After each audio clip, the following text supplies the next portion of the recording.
নমস্কার বন্ধুরা, তোমরা সবাই কেমন আছো? আশা করি ভালো আছো।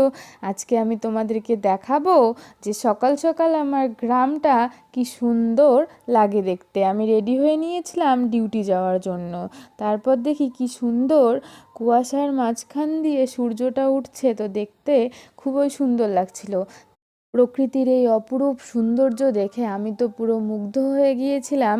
তাই তোমাদের সাথে এটা আমি শেয়ার করলাম। তোমাদের কেমন লাগলো এই দৃশ্য দেখে তোমরা সবাই কমেন্ট করে আমাকে জানাবে।